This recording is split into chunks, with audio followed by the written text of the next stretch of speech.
Hello my dear friends. मैं गगन कपूर एक बार फिर से आप सभी का वेलकम करता हूं। और आज हम इश्यू ऑफ शेयर्स में सिक्योरिटीज प्रीमियम के बारे में बात करेंगे।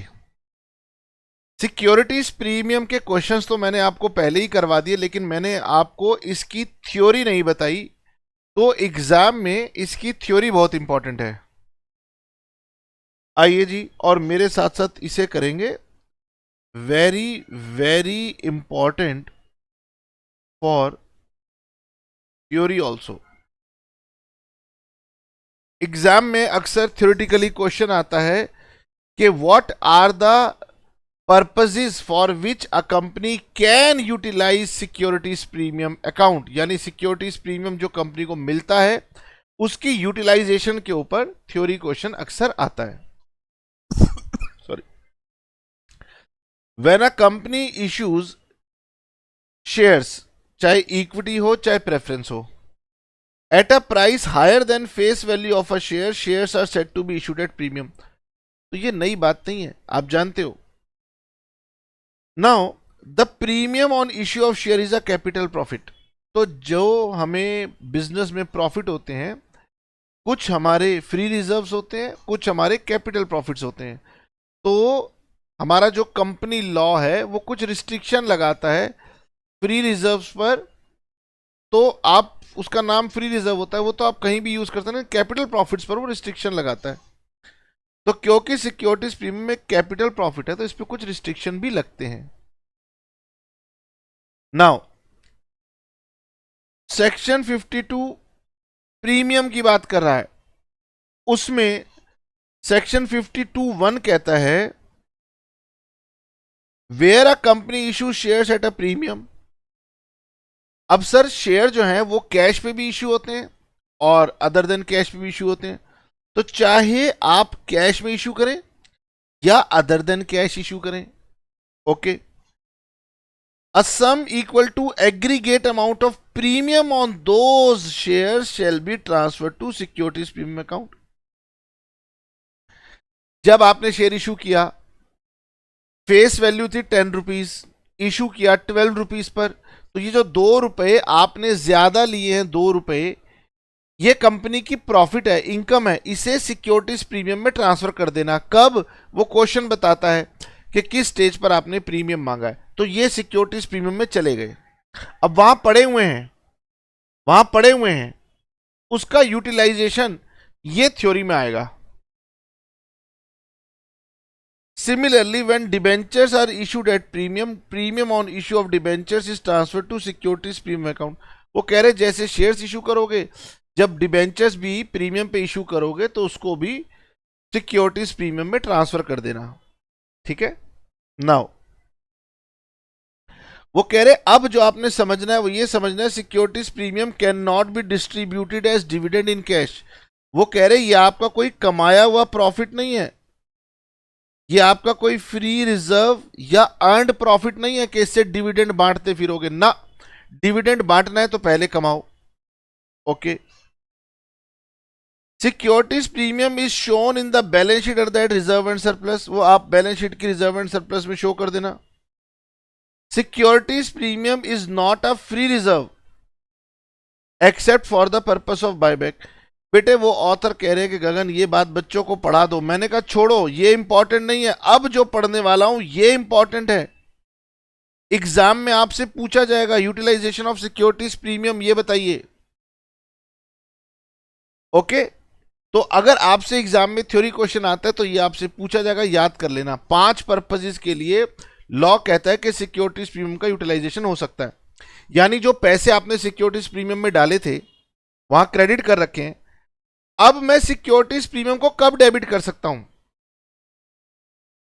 अगर आप रिकॉल कर पा रहे हो तो मेरी बात ना ध्यान से सुनो।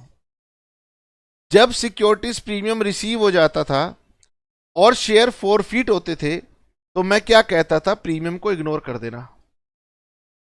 यानी कि जब शेयर फॉरफिट हो गए तो सिक्योरिटीज प्रीमियम को मैं डेबिट करने से मना करता था। अगर तो प्रीमियम रिसीव हो गया तो आप उसे डेबिट नहीं करोगे फॉर फ्यूचर के लिए। क्यों? क्योंकि लॉ कहता है कि गगन सिक्योरिटीज प्रीमियम केवल 5 ही सिचुएशन में यूटिलाइज होगा, मतलब डेबिट होगा, 5 सिचुएशन में ही डेबिट होगा, छठी में नहीं हो सकता, लॉ ब्रेक हो जाएगा। तो वो 5 यूजेस कितने इंपॉर्टेंट हैं ये एग्जाम में अक्सर पूछा जाता है। पढ़िए नंबर 1, पहले ध्यान से पढ़िए, सेक्शन 52 सब सेक्शन 2 कहता है securities premium account may be applied by the company for the following 5 purposes. Number 1, towards the issue of unissued shares of the company. Company के पास कुछ शेयर्स थे जो कंपनी ने अभी तक इशू नहीं किए थे, उन्हें इशू कर दो। To the members as fully paid up bonus shares, ये याद रखना, fully paid up bonus shares. एक चैप्टर आप आगे मेरे साथ पढ़ेंगे जिसमें मैं बोनस शेयर्स आपको बताऊंगा। बोनस का मतलब क्या होता है? किसी को हमने बिना पैसे लिए कुछ दिया तो वो बोनस है। एक होता है बोनस शेयर और एक होता है बोनस कैपिटल। बोनस शेयर का मतलब है कि मैंने पूरा का पूरा शेयर फ्री में बांटा है। मेरी बात ध्यान सुनना, 10 रुपए का शेयर था, मैंने शेयर होल्डर को फ्री में दे दिया, ये क्या कहलाएगा? Bonus share. दूसरी सिचुएशन है कि मेरा 10 रुपए का शेयर था, मैंने शेयर होल्डर से 7 रुपए आज तक मंगवा लिए हैं, तो 10 रुपए फेस वैल्यू है, 7 रुपए मंगवा लिए हैं, तो वो उसका पेडअप है, कॉल्ड अप एंड पेडअप है। 3 रुपए पेंडिंग थे, मैंने शेयर होल्डर को चिट्ठी लिख के बोला, मैंने कहा आपसे ये 3 रुपए भी देने की जरूरत नहीं है। बोले अच्छा, हमने कहा हाँ, ये हमारी तरफ से बोनस हो गया। तो 10 रुपए का शेयर था, 7 रुपए आ गए, 3 रुपए पेंडिंग थे, वो मैंने बोनस दे दिया, that is bonus capital. Securities premium कहता है कि गगन बच्चों को बता दो, बोनस कैपिटल के लिए सिक्योरिटीज प्रीमियम का इस्तेमाल मत करना, अलाउड नहीं है। हाँ, पूरा का पूरा शेयर अगर आपने फुल्ली पेड अप फ्री में देना है तो आप दे सकते हो, ये बात याद रखना। पहला पॉइंट है सिंपल, लोग कहते हैं गगन सिक्योरिटीज प्रीमियम का इस्तेमाल बोनस शेयर्स के लिए हो सकता है, तो याद रखना fully paid up bonus shares, fully paid up bonus shares, यानी पूरा का पूरा 10 रुपए का शेयर ही आपको फ्री में देना है। ओके, सेकंड पॉइंट है in writing of preliminary expenses of the company. Preliminary expenses क्या होते हैं? जब कंपनी की फॉर्मेशन होती है तो कंपनी की फॉर्मेशन से पहले ही हमें कंपनी का काम करना शुरू करना पड़ता है, और जब कंपनी फॉर्म हो जाएगी तो उसके बाद के खर्चे अलग हैं, उससे पहले के खर्चे अलग हैं, तो उससे पहले के जो खर्चे हैं that is called preliminary expenses. तो मैंने इसको रेड उससे मार्क कर दिया। ठीक है। थर्ड है in writing off expenses, commission और discount allowed on issue of shares और डिबेंचर्स ऑफ द कंपनी। तो पहली बात बता दूं कि आप शेयर्स तो डिस्काउंट पे इशू कर नहीं सकते, सेक्शन 53 मना करता है। सेक्शन 53 कहता है कि भाई शेयर्स डिस्काउंट पे केवल स्वेट इक्विटी शेयर्स इशू हो सकते हैं। ओके, लेकिन जब मैं शेयर्स को इशू करूंगा तो खर्चा तो होगा। शेयर इशू करने में एक खर्चा होता है अंडर राइटिंग कमीशन का, शेयर इशू करने हैं तो बैंकों का खर्चा होता है, प्रोस्पेक्टस इशू करना पड़ता है उसका खर्चा होता है, बहुत सारे खर्चे होते हैं, तो उन्हें आप राइट ऑफ कर सकते हो, खत्म कर सकते हो। Expenses, commission, discount allowed on issue of shares और डिबेंचर्स ऑफ द कंपनी। तो कॉमन लाइन लिखी है, लेकिन शेयर्स कभी भी डिस्काउंट पे इशू नहीं होंगे। ओके, नेक्स्ट है, इसको फिर मैं रेड कलर से बॉक्स में डाल दूंगा।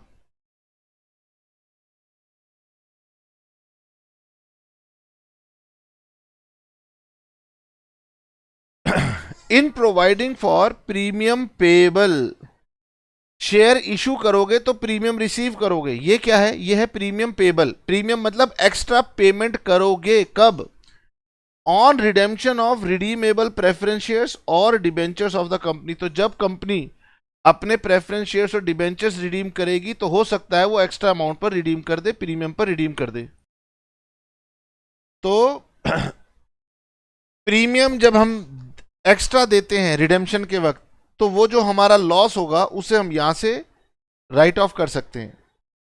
और लास्ट है for purchase of its own shares, मतलब कंपनी जो है ना अपने प्रेफरेंस शेयर्स को तो रिडीम कर सकती है लेकिन इक्विटी शेयर को रिडीम नहीं कर सकती, इक्विटी शेयर्स को कम करने का एक तरीका होता है जिसे बोलते हैं purchase of its own shares, यानी जिसे हम बोलते हैं बायबैक।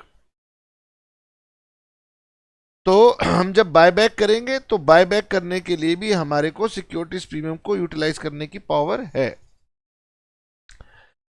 थ्योरी के लिए बहुत इंपॉर्टेंट है। हमारे पास टोटल 5 यूटिलाइजेशन है, बताएं कौन कौन से। सबसे पहला तो सर आप fully paid bonus share issue कर सकते हैं, fully paid bonus share issue कर सकते हैं। ओके सर, आप प्रीलिमिनरी एक्सपेंसेस जो होते हैं कंपनी के वो राइट ऑफ कर सकते हैं। ओके सर, शेयर्स और डिबेंचर्स को इशू करने में जो खर्चे आएंगे उनको आप राइट ऑफ कर सकते हैं। ओके अगर आप प्रेफरेंस शेयर रिडीम कर रहे हैं, डिबेंचर्स रिडीम कर रहे हैं और उस समय आप प्रीमियम पे रिडीम कर रहे हैं तो इस प्रीमियम को यूटिलाइज कर सकते हैं। और buy back of its own shares. ठीक है, टोटल 5 यूजेस अलाउड है लॉ में। ये कौन कह रहा है? Section 52 sub section 2। अब जो बहुत इंपॉर्टेंट बात मैं आपको बताने जा रहा हूं वो ध्यान से समझना। यहां पर एक सेक्शन 52 सब सेक्शन 3 आता है, इसको ध्यान से पढ़ना और मेरे साथ समझना ये क्या कह रहा है। ये कह रहा है कि securities premium account can be applied by such class of companies as may be prescribed. हमने कहा भाई साहब तो 52(2) क्या कह रहा था? 52(2) भी कह रहा था securities premium account may be applied by the company. Sir 52(2) भी कह रहा था यूटिलाइजेशन और 52(3) भी कह रहा है यूटिलाइजेशन। लेकिन यहां एक बात है, यहां पर वो कह रहा है by such class of companies as may be prescribed. कह रहा है कुछ कंपनीज जिनके बारे में हम प्रेस्क्राइब करेंगे, जिनकी फाइनेंशियल स्टेटमेंट अकाउंटिंग स्टैंडर्ड्स को कंप्लाई करेंगी। यानी दो तरह की कंपनी हो गई, एक तो वो कंपनी हो गई जिनके ऊपर सेक्शन 133 एएस की अकाउंटिंग स्टैंडर्ड की कंप्लायंस नहीं करा रहा, और एक वो हो गई सेक्शन 52 सब सेक्शन 3 में वो कंपनीज जिन्हें वो प्रेस्क्राइब कर रहे हैं, मतलब जिनके ऊपर एएस प्रेस्क्राइब हो रहा है एज पर सेक्शन 133। उनके लिए लॉ कहता है आपके लिए केवल 3 ही सिक्योरिटीज प्रीमियम के यूटिलाइजेशन होंगे, ऊपर 5 और नीचे 3। ऊपर कौन सी कंपनीज हैं? वो कंपनीज हैं जिन पर सेक्शन 133 अप्लाई नहीं होता, और नीचे कौन सी कंपनी है जिन पर सेक्शन 133 अप्लाई हो रहा है। 133 क्या कह रहा है? आपको अकाउंटिंग स्टैंडर्ड्स फॉलो करने हैं। तो यानी वो कंपनीज जिन पर सेक्शन 133 की वजह से अकाउंटिंग स्टैंडर्ड की कंप्लायंस आ जाएगी, उनके लिए रिस्ट्रिक्शन और यूटिलाइजेशन और कम कर दिया गया। उन्हें उन 5 में से 3 यूजेस दिए गए, 2 यूजेस नहीं दिए गए। बताओ कौन से 2 यूजेस नहीं दिए गए? जो दिए गए फिर पढ़ता हूं। पहला तो वो कहता है कि आप fully paid up bonus share issue कर सकते हो, यानी जो ऊपर का पहला यूटिलाइजेशन था fully paid up bonus shares, ये भी कर सकती हैं। Okay writing off expenses on issue of shares and debentures of the equity shares of the company. आप शेयर्स के रिस्पेक्ट में वो कर सकते हो जो आपने खर्चे किए थे। यहां पर पढ़िए, ध्यान से पढ़िए। इन writing off expenses, commission paid, discount allowed on issue of shares. In writing off expenses paid, commission paid, discount allowed on any equity shares. यानी कि ये जो पार्ट है डिबेंचर्स वाला पार्ट, ये यहां से हटा दिया गया। ओ, ये यहां से हटा दिया गया। यस, ये प्रीलिमिनरी एक्सपेंसेस वाला पॉइंट भी नीचे के लिए हटा दिया गया। ओ, और ये in providing premium payable on redemption of preference shares, ये देखिए ये भी हटा दिया गया। Sir buyback, yes buyback allowed है, यानी इनके केस में बायबैक अलाउड है, इनके केस में बोनस अलाउड है, और इनके केस में शेयर के इशू के एक्सपेंसेस अलाउड है। क्या नहीं अलाउड है? प्रीलिमिनरी एक्सपेंसेस राइट ऑफ करना अलाउड नहीं है। Premium on redemption of preference shares debentures allowed नहीं है, और discount on issue of debentures को राइट ऑफ करना, ये 3 चीजें राइट ऑफ करना अलाउड नहीं है, और यही 3 चीजें राइट ऑफ करनी अलाउड है। तो ऊपर की जो 5 यूजेस हैं वो सभी कंपनीज को अलाउड है, लेकिन अगर कुछ कंपनीज को सेक्शन 133 की वजह से एएस कंप्लायंस करना पड़ रहा है तो उनके ऊपर थोड़ी रिस्ट्रिक्शन लगा दी गई, उनके कुछ यूजेस काट दिए गए, तो वो ये 3 यूजेस कर सकते हैं और ये यूजेस नहीं कर सकते। ओके, ये अब मैंने आपको डिटेल में बात समझाई, ये थ्योरी और प्रैक्टिकल दोनों बातों को कवर करेगी। अब इसी बात को ऑथर ने आपको समझाने की कोशिश की है कि सेक्शन 52(3) ये कह रहा है कि आप सिक्योरिटीज प्रीमियम का इस्तेमाल नहीं कर पाएंगे premium payable on redemption of preference shares और डिबेंचर्स में, और प्रीलिमिनरी एक्सपेंसेस में नहीं कर पाएंगे। पर मुझे तो ये भी दिखाई दे रहा है कि वहां पर डिबेंचर्स के लिए भी आपने मना कर दिया है। ओ चलिए, ये तो बात हुई थ्योरी की, याद कर लेना, एग्जाम में पक्का पक्का आएगा। अब sir, securities premium may be collected by the company on application allotment और इवन विद द कॉल्स, यानी कंपनी चाहे तो जो प्रीमियम का मनी है वो मनी कंपनी एक से ज्यादा स्टेज में भी कलेक्ट कर सकती है, कुछ एप्लीकेशन पे ले लिया, कुछ अलॉटमेंट पे ले लिया, कुछ कॉल पे ले लिया। सर लेकिन हम जो ज्यादातर क्वेश्चंस करते हैं उसमें तो सिक्योरिटीज प्रीमियम अलॉटमेंट पर आ रहा होता है। यस, और कभी एग्जामिनेशन में क्वेश्चन अगर प्रीमियम एप्लीकेशन पे आ गया तो, कॉल में आ गया तो बच्चा कहता है कि सर आपने तो ये क्वेश्चन कराया ही नहीं, तो आज करा देते हैं, कोई बात नहीं, ठीक है।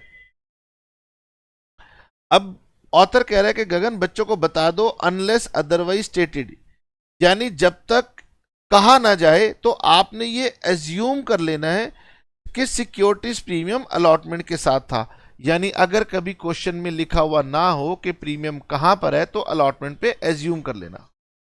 वैसे प्रीमियम एप्लीकेशन पर भी लिया जा सकता है।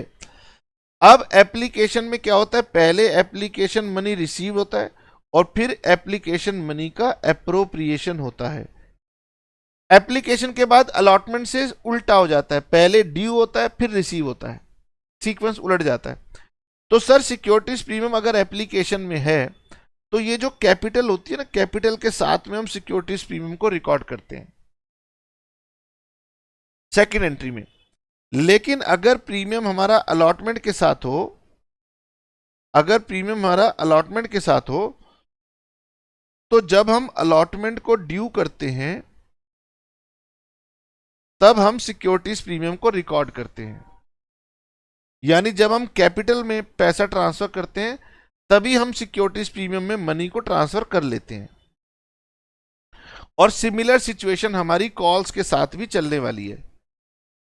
तो आज हम आपको एक क्वेश्चन करा देते हैं जिसमें हमारे पास प्रीमियम एप्लीकेशन अलॉटमेंट और कॉल सभी स्टेजेस पर आ जाए। तो सर ऐसा क्वेश्चन आप ढूंढ करके बताओ हमें कहां पर है। मैं ढूंढ रहा हूं, मुझे अभी दिखा था वो क्वेश्चन, मुझे दिखा था वो क्वेश्चन, मुझे दिख गया है क्वेश्चन, मुझे दिख गया है क्वेश्चन। और अभी इस क्वेश्चन पर आते हैं। आओ जी, हम चलते हैं किसी ऐसे सवाल में जिसमें हमें दोनों स्टेज में प्रीमियम की बात कही गई हो। आइए जी, ये क्वेश्चन हमें मिला है। ये क्वेश्चन कह रहा है कि Saumya beauty products limited issued a prospectus inviting application for 60,000 shares of 10 each at a premium of 3 per share. Oh, 3 रुपए का प्रीमियम है। Payable, payable ₹6 including ₹1 on application, यानी कि एप्लीकेशन में 1 रुपए का प्रीमियम है, 3 में से 1 रुपए का प्रीमियम एप्लीकेशन पर है। ओके, 2 रुपए अलॉटमेंट पर है जिसमें 1 रुपए का प्रीमियम है। ओ, और 3 रुपए की फर्स्ट कॉल है उसमें भी 1 रुपए का प्रीमियम है। ओ, और बैलेंस की हमारी सेकंड कॉल है।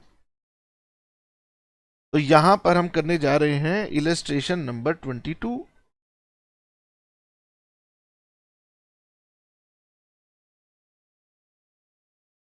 एप्लीकेशन इनवाइटेड है 60,000 shares of 10 each at a premium of ₹3 per share. Application पे ₹6 है यानी ₹5 प्लस 1। अलॉटमेंट पर ₹2 है यानी 1 प्लस 1। फर्स्ट कॉल पर फिर से ₹2 है,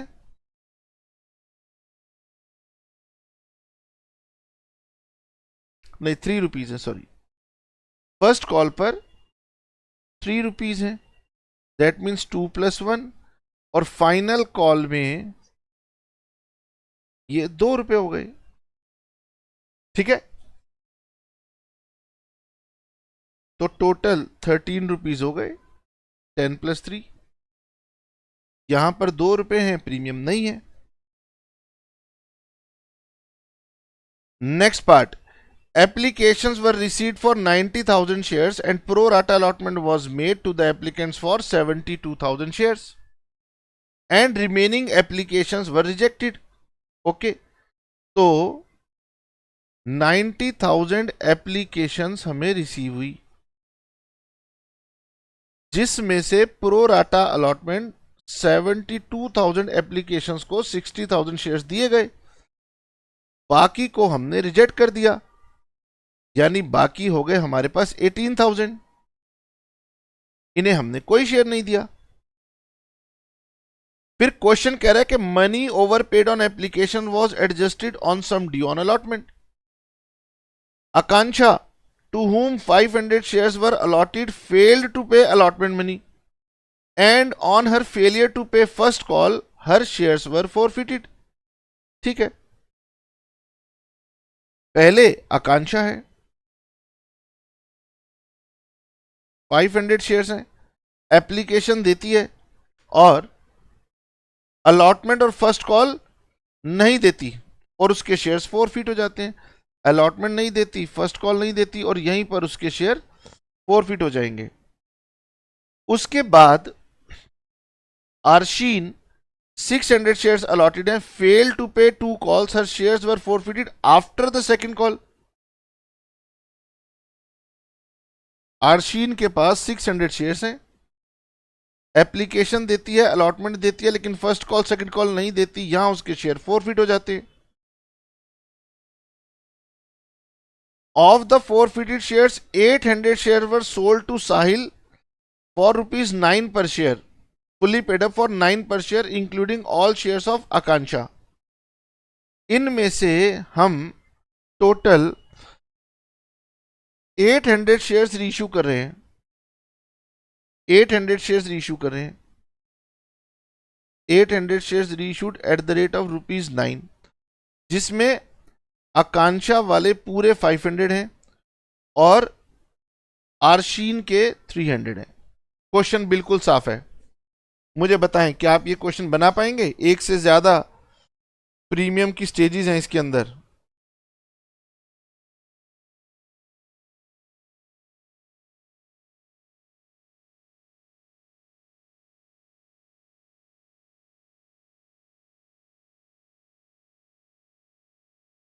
सबसे पहली, bank account debit to share application account. मुझे बताएं, क्या इस एंट्री में सिक्योरिटीज प्रीमियम को क्रेडिट करूंगा? Answer is no. तो 90,000 शेयर्स हैं, where is my calculator, 90,000 shares हैं और हमारी ₹6 की प्रीमियम एप्लीकेशन थी, तो टोटल हो गया 5,40,000। मेरे ख्याल से यहां पर किसी स्टूडेंट को कोई मिस्टेक, कोई डाउट कुछ भी नहीं होना चाहिए। नेक्स्ट स्टेज आएगी शेयर एप्लीकेशन अकाउंट डेबिट। इसमें एक तो कैपिटल का पैसा है, एक सिक्योरिटीज प्रीमियम का पैसा है, एक इसके अंदर शेयर अलॉटमेंट वाला पैसा है और एक इसमें बैंक यानी रिफंड का पैसा है। ये आएगा 5,40,000। कई सारे बच्चों को ये हैबिट होती है कि सर इस एंट्री के लिए हमें टेबल बनाना पड़ता है। हाँ, कुछ कॉम्प्लेक्स केसेस में टेबल बनाना पड़ता है, पर हर केसेस में टेबल बनाने की जरूरत नहीं है। लेकिन क्योंकि मैं तो टीचर हूं, बहुत समय से बना रहा हूं, तो मुझे बहुत जल्दी विजुलाइज हो जाता है। अगर आपको विजुलाइज नहीं होता है तो आप प्रैक्टिस के तौर पर थोड़ा सा क्वेश्चन को बनाइए, बनाएंगे तो आपको विजुलाइज होना शुरू हो जाएगा। पर यदि विजुलाइज नहीं होता तो आप टेबल बनाइए, कोई दिक्कत नहीं है, वर्किंग नोट में जाइए और बनाइए, ठीक है। अब हमने जो शेयर इशू किए हैं टोटल, वो हमने शेयर इशू किए हैं 60,000, और 60,000 शेयर्स का 5 रुपीज जो है वो कैपिटल का है, 60,000 शेयर्स में 1 रुपी प्रीमियम का है, और प्रो राटा कैटेगरी में हमने जो 12,000 एक्स्ट्रा एप्लीकेशन रिसीव की हैं उनके पूरे 6 रुपए अलॉटमेंट में चले जाएंगे, और जो 18,000 शेयर्स थे उनके 6 रुपीज सारे के सारे रिफंड हो जाएंगे, ठीक है।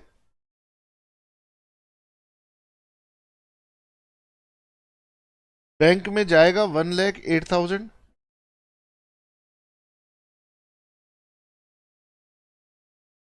और अलॉटमेंट में जाएगा 72,000,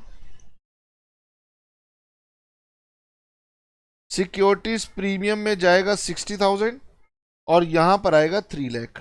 बताइए जी, मुझे तो ये एंट्री डायरेक्ट बन जाती है, इसलिए प्रैक्टिस करके आप भी चाहे तो डायरेक्ट बना सकते हैं, नहीं तो वर्किंग नोट बना लीजिएगा।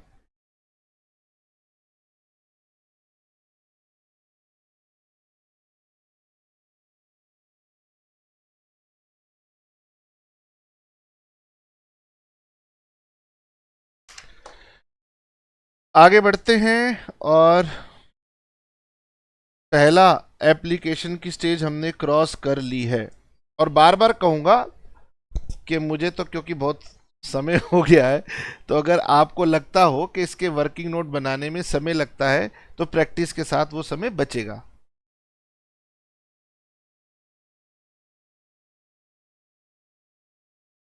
आइए जी, थर्ड एंट्री। अब हम अलॉटमेंट को ड्यू करेंगे। अलॉटमेंट को ड्यू करने की एंट्री थी share allotment account debit to share capital और टू सिक्योरिटीज प्रीमियम। अब देख लेते हैं एक बार कि कितने रुपए की अलॉटमेंट बनी थी। 2 रुपए की अलॉटमेंट बनी थी। Very good.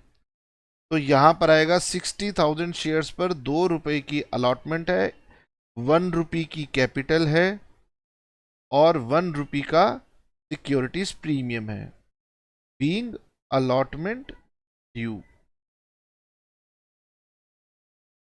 इसके बाद नेक्स्ट एंट्री आती है bank account debit to share allotment account. Bank account debit to share allotment account, इसमें टोटल अलॉटमेंट ड्यू हमारी 1,20,000 की है। तो 1,20,000, इसमें से ऑलरेडी हमारे पास अलॉटमेंट का एडवांस आ चुका है 72,000, और अब यहां पर हमारे पास एक डिफॉल्ट हो गया है।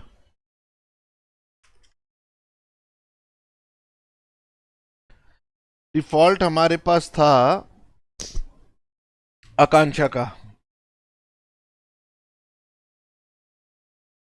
आइए जी, वर्किंग नोट बनाएं।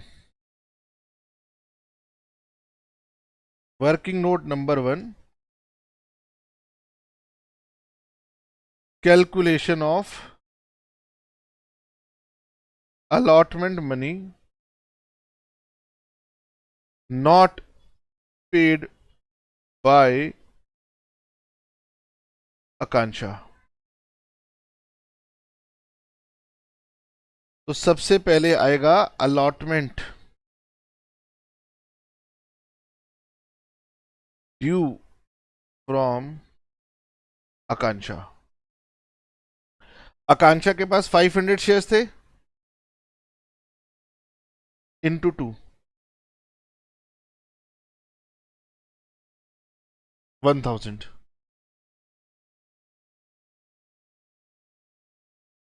ठीक है।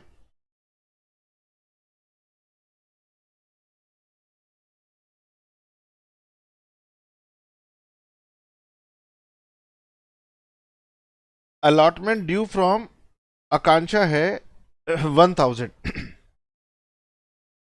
माइनस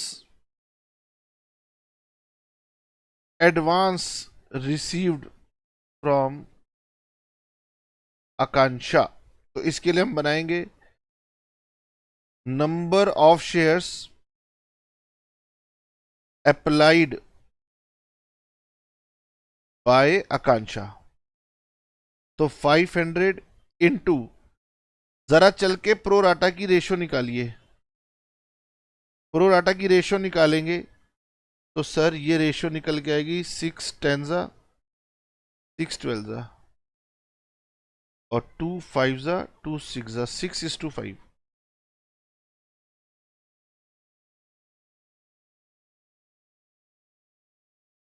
इंटू 6/5, ये हो गया 600 शेयर्स। तो अप्लाई किया था आकांक्षा ने 600 शेयर्स के लिए। Number of shares allotted to Akanksha 500, extra applications 100 into application money. Application money था 6 रुपीज, तो एडवांस हमें मिला 600। ओके, अब एडवांस मुझे मिला 600। यहां पर अब जो देखने वाली बात है वो ये है कि मेरी बाकी क्वेश्चन में और इस क्वेश्चन में क्या डिफरेंस आ गया। मेरी अलॉटमेंट ड्यू बनती है 500 शेयर्स पर 2 रुपए की 1000। ठीक है सर, ये तो बात ऊपर आपने लिखी है। अगर मैं इसका ब्रेकअप देखूं तो मेरे पास कैपिटल और प्रीमियम दोनों 1-1 रुपए का है। तो यानी कि मेरे पास अगर इसका मैं ब्रेकअप देखूं तो 500 रुपीज की कैपिटल है और 500 रुपीज का प्रीमियम है। क्वेश्चन में जो अलॉटमेंट है वो 2 रुपीज की है, जिसमें 1 रुपया कैपिटल का है, 1 रुपया प्रीमियम का है। तो अगर मैं इसका ब्रेकअप देखूं तो ब्रेकअप आता है 500 कैपिटल 500 प्रीमियम। जो एडवांस रिसीव हुआ है वो 100 शेयर्स पर 6 रुपीज रिसीव हुआ, तो वो हुआ 600। अब समस्या यह है कि क्वेश्चन में मुझे इसका ब्रेकअप ढूंढना पड़ेगा कि कंपनी ने क्या 500 रुपए यहां और 100 रुपए यहां एडजस्ट किया है एडवांस का, या फिर कंपनी ने पहले प्रीमियम के 500 रुपए रिसीव कर लिए और फिर 100 रुपीज कैपिटल में एडजस्ट किए।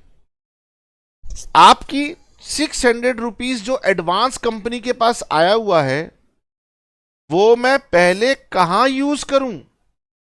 क्या ये कह दूं कि उस 600 में से 500 कैपिटल के थे और 100 प्रीमियम के थे, तो मेरा क्वेश्चन अलग तरीके से चलेगा।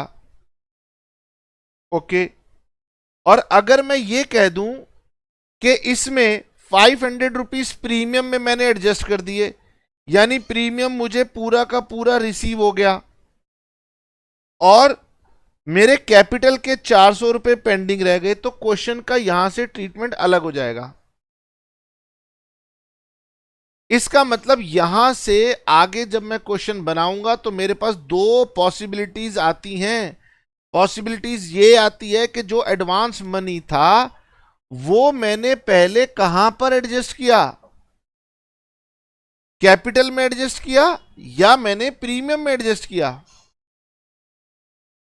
तो सर कहां करना चाहिए? भाई मैं कहूंगा जहां मेरी मर्जी होगी मैं वैसे एडजस्ट करूंगा, जहां मुझे इजी पड़ेगा मैं वहां एडजस्ट करूंगा, क्योंकि यहां पे कोई रूल नहीं है।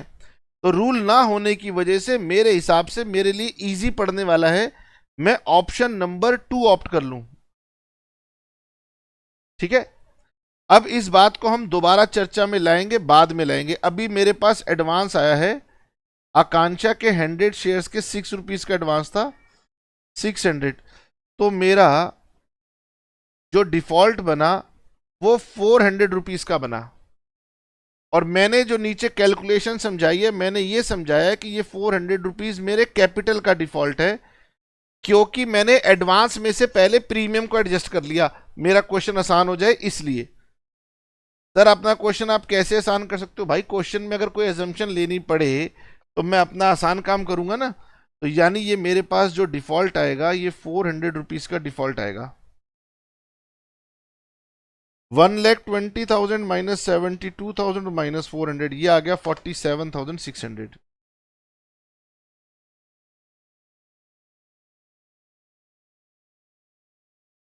इसके बाद मेरी नेक्स्ट एंट्री आएगी कॉल को ड्यू करने की। Share first call account debit to share capital account और टू सिक्योरिटीज प्रीमियम अकाउंट। हमारी फर्स्ट कॉल शायद 3 रुपीज की थी, यस 2+1 बिल्कुल ठीक। तो ये हो गया 1,80,000, ये हुआ 1,20,000 और ये हुआ 60,000।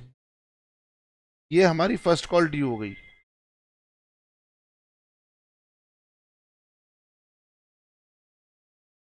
Bank account debit to share first call account. Bank account debit to share first call account.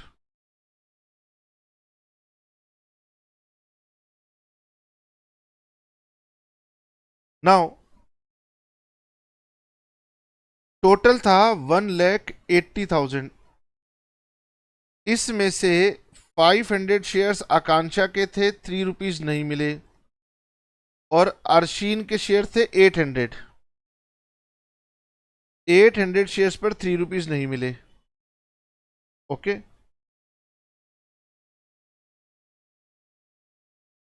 तो 1,80,000 माइनस 1,500 और माइनस 2,400।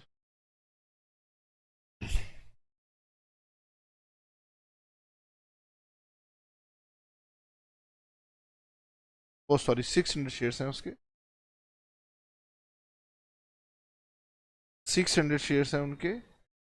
तो 1,80,000 माइनस 1,500 और माइनस 1,800, 1,76,700। 1,76,700। ना इसके बाद हमारे पास शेयर फोरफीट होंगे पहले। आफ्टर द फर्स्ट कॉल आकांक्षा के शेयर फोरफीट होंगे, तो हमारी 7th एंट्री हो जाएगी शेयर कैपिटल अकाउंट डेबिट। और क्योंकि सिक्योरिटीज प्रीमियम रिसीव नहीं हुआ तो सिक्योरिटीज प्रीमियम अकाउंट डेबिट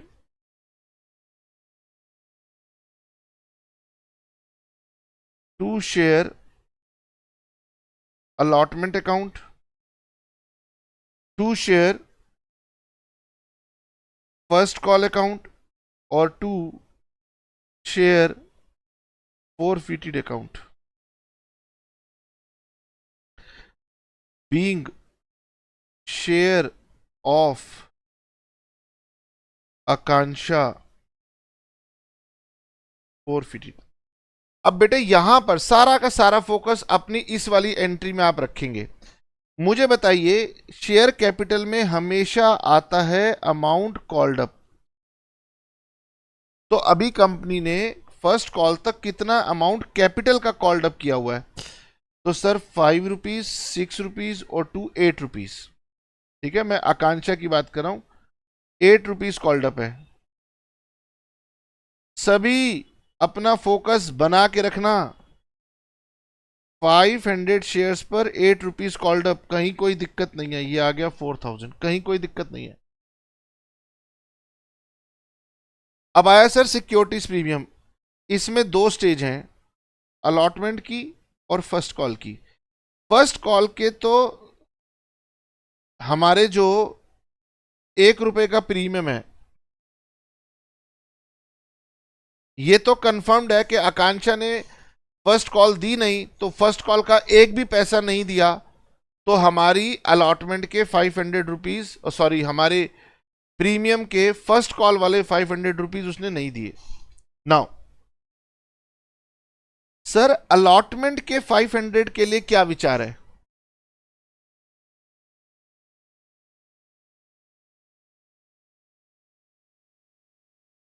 आराम से अपनी एनर्जी को कंसंट्रेट करके जो मैं बताने जा रहा हूं वो मेरी बात को आप ध्यान से सुनना।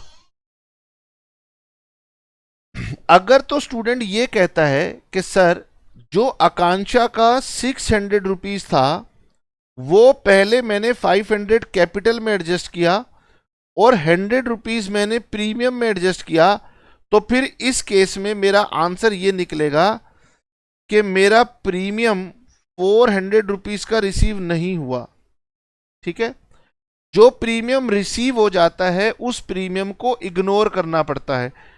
अगर मैं फर्स्ट एजम्पशन को लेके चलता हूं तो फिर मैं ये कहूंगा कि मैंने पहले 500 रुपये कैपिटल में एडजस्ट किए हैं और फिर 100 रुपये प्रीमियम में एडजस्ट किए, तो 400 रुपये प्रीमियम पेंडिंग रह गया, तो मेरा यहां पर आंसर आएगा 900। क्या आपको मेरी बात समझ में आ रही है? आकांक्षा के 600 रुपीज जो एडवांस मनी मिला था, वो एडवांस मनी अगर मैं पहले कैपिटल में एडजस्ट कर दूं 500, तो मेरा 100 रुपीज का बैलेंस प्रीमियम में रिसीव्ड माना जाएगा और 400 रुपीज का प्रीमियम का डिफॉल्ट माना जाएगा। तो अलॉटमेंट के 400 रुपए का प्रीमियम नहीं मिला, तो जो प्रीमियम नहीं मिलता हम रिवर्स कर देते हैं। 400 ये वाला रिवर्स करूंगा और 500 ये वाला रिवर्स करूंगा। अगर मैं कौन सी ऑप्शन लेता हूं? Option number 1। अच्छा सर, अलॉटमेंट के डिफॉल्ट कितना है? ये तो हमने ऊपर निकाला 400। फर्स्ट कॉल का डिफॉल्ट कितना है? ये हमने निकाला 500। और सर शेयर फॉरफिटेड में कितना अमाउंट आता है? Balancing figure. अब बताओ 4900 माइनस 1900, उस केस में मेरा ये वाला अमाउंट आएगा 3000। अब सर ऑप्शन नंबर 2 पर चलते हैं। अगर मैं ऑप्शन नंबर 2 पर चलता हूं, तो मैं ये कहता हूं कि मैंने सारे के सारे 500 रुपीज को पहले कहां एडजस्ट कर दिया? प्रीमियम में। अगर मैंने 500 रुपीज को यहां प्रीमियम में एडजस्ट कर दिया तो इसका मतलब मेरा प्रीमियम का डिफॉल्ट नहीं हुआ, कैपिटल का डिफॉल्ट हुआ है। तो सेकंड सिचुएशन में मैं ये कहूंगा कि मेरा अलॉटमेंट का प्रीमियम मिल चुका था, कोई डिफॉल्ट नहीं हुआ, तो ये वाला अमाउंट हो जाएगा 500 और फिर ये वाला अमाउंट जो मेरा बैलेंसिंग फिगर होता है वो 4500 माइनस 1900, ये हो जाएगा 2600। इसका मतलब इस एंट्री में दो पॉसिबल केसेस बन सकते हैं डिपेंडिंग अपॉन द सिचुएशन कि आप कौन सी एजम्पशन लेना चाहते हैं। मैंने आपको दोनों बता दी। सर क्या बुक ने दोनों ली हैं? नहीं, बुक ने जो मैंने रेड कलर से लिया यानी ऑप्शन नंबर 1 को लिया है, लेकिन बुक ने इस बात को कहीं समझाया नहीं, कहीं एक्सप्लेन नहीं किया कि मैंने ऑप्शन नंबर 1 को लिया। पर मेरी ड्यूटी बनती है कि मैं आपको समझाऊं कि ऑप्शन नंबर 2 भी इक्वली गुड है, कोई गलत नहीं है। सर तो हमें करना क्या चाहिए? क्योंकि आप कॉलेज के स्टूडेंट्स हैं तो आप अपने कॉलेज के प्रोफेसर से चर्चा कर लेना, जो ठीक लगे वो आप कर लेना और उसके अकॉर्डिंग एजम्पशन डाल देना कि हमने ये एजम्पशन लिया है, जो एडवांस मनी था वो मैंने पहले कैपिटल में एडजस्ट किया है, इसीलिए मेरा 400 रुपीज का प्रीमियम का अलॉटमेंट का डिफॉल्ट है और 500 का मेरा फर्स्ट कॉल का डिफॉल्ट है। अगर आप ऑप्शन नंबर 2 लोगे कि हमने एडवांस मनी को पहले प्रीमियम में एडजस्ट कर लिया है, वो भी इक्वली गुड है, उस केस में आप कहोगे कि हमारा जो प्रीमियम नहीं मिला वो केवल फर्स्ट कॉल का 500 था। ठीक है सर, तो जो भी आप दोनों में से एंट्री लेना चाहें, दोनों की दोनों एंट्रीज ठीक हैं। अब सर आप कौन सी वाली लोगे? बताइए कौन सी वाली ले लूं? तो सर आप एक काम करो, चलो आप फर्स्ट वाली ही ले लो,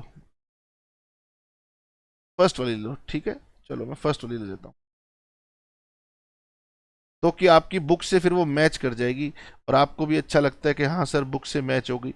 पर मैंने आपको नॉलेज वाइज दोनों बातें बता दी। अब इसके बाद मेरी रीइश्यू नहीं हुई, मेरी सेकंड कॉल आएगी, share second and final call account debit to share capital.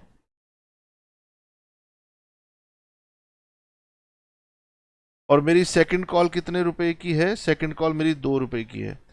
तो टोटल मेरे 500 शेयर्स फॉरफिट हो चुके हैं। तो यानी कि अब मैं सेकंड कॉल की डिमांड जो करूंगा वो 59,500 शेयर्स पर 2 रुपए की ये मैं लूंगा। ठीक है, तो 1,19,000, दिस विल कम एज 1,19,000। तो यहां पर क्योंकि हमें नरेशन लिखनी होती है तो हम यहां लिखेंगे बीइंग सेकंड कॉल ड्यू, और फिर हम एंट्री लिखेंगे bank account debit to share second and final call. तो 1,19,000 में से 600 शेयर्स पर 2 रुपीज की कॉल नहीं मिली। 1,19,000 माइनस 1,200, 1,17,800।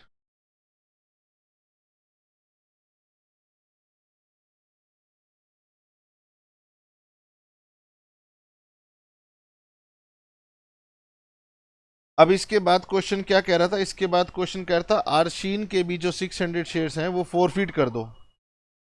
तो आर्शीन के भी 600 शेयर्स फॉरफिट करने हैं। तो share capital account debit securities premium account debit to share first call to share final call to share forfeited account.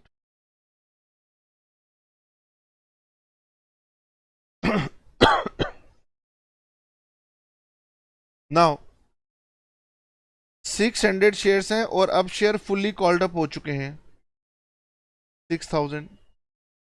600 share हैं और 1 रुपए की जो सेकंड शेयर फर्स्ट कॉल पर प्रीमियम था वो नहीं मिला।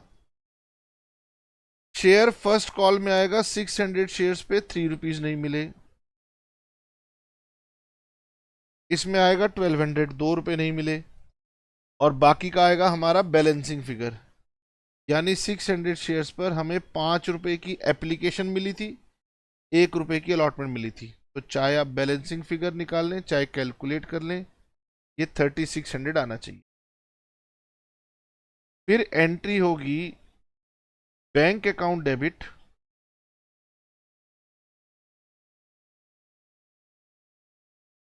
Share forfeited account debit to share capital account. और हमने इशू किए हैं टोटल नंबर ऑफ शेयर्स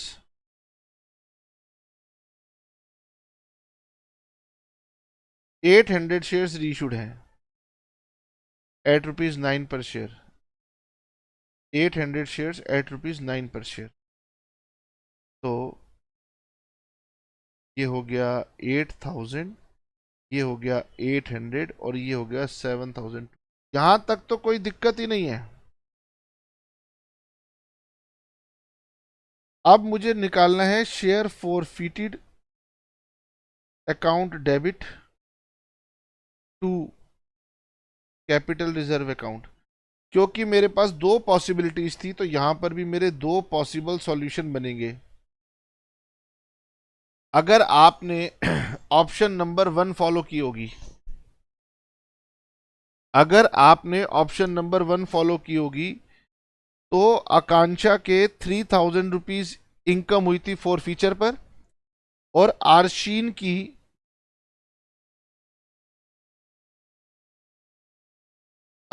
की इनकम हुई थी 3,600 600 शेयर्स में, और 300 शेयर्स प्रोपोर्शनेट करो -800। अगर आप ऑप्शन नंबर 1 से चलेंगे तो 3,000 आकांक्षा के और आरशीन के 1,800 -800, ये आपकी इनकम आएगी 4000।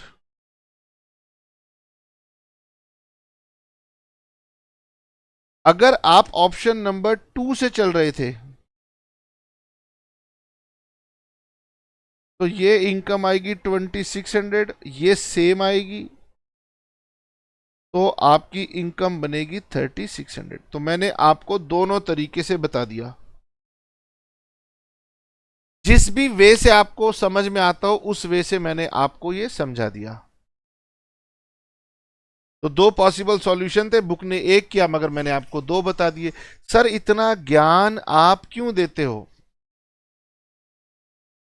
नहीं देना चाहिए, आप कॉलेज वाले बच्चे हैं, 100% मार्क्स लाते हैं, तो इसलिए मैंने आपको पूरी नॉलेज दे दी। चलिए सर, तो ये भी हमारा कंप्लीट हो गया। हमने मल्टीपल स्टेजेस में प्रीमियम अगर आ जाए तो उसे कैसे डील करना है ये भी हमने सीख लिया। तो अब ये चैप्टर हमारे पास कंप्लीट हो जाता है, मगर मैं फिर भी अभी आपके पास साथ अभी एक क्लास और करूँगा, कोशिश करूँगा एक दो क्वेश्चंस की और प्रैक्टिस करवा दूँ, और बाकी उसके बाद आपसे कहूँगा कि आप खुद से प्रैक्टिस कीजिए। जल्दी ही अगर कोई भी आपकी कैलकुलेशन मिस्टेक है वो प्रैक्टिस से ही अब दूर होगी। ठीक है, तो आज इतना ही, नेक्स्ट क्लास में मिलेंगे। मेरी जो क्लासेस हैं अगर पसंद आती हो, अच्छी लगती हो, तो यार दोस्तों के साथ शेयर कर दिया करो। थोड़ी क्या है, मुझे पब्लिसिटी मिल जाएगी, गरीब आदमी हूँ, थोड़ी सी इनकम मिल जाएगी। वैसे ही आप देख रहे हो आजकल कॉलेज में बहुत ज़्यादा टीचर इंटरेस्ट लेते नहीं, वो कह रहे गगन यार कॉलेज में ज़्यादा कमाई नहीं है, या तो सीए पढ़ा लो या आईएएस पढ़ा लो, वहाँ ज़्यादा इनकम हो जाती है। तो प्लीज़ हमारी वीडियो शेयर कर दीजिए और थोड़ी बहुत सब्सक्रिप्शन लेने की कोशिश कीजिए। मिलते हैं नेक्स्ट क्लास में। Tata bye bye, see you.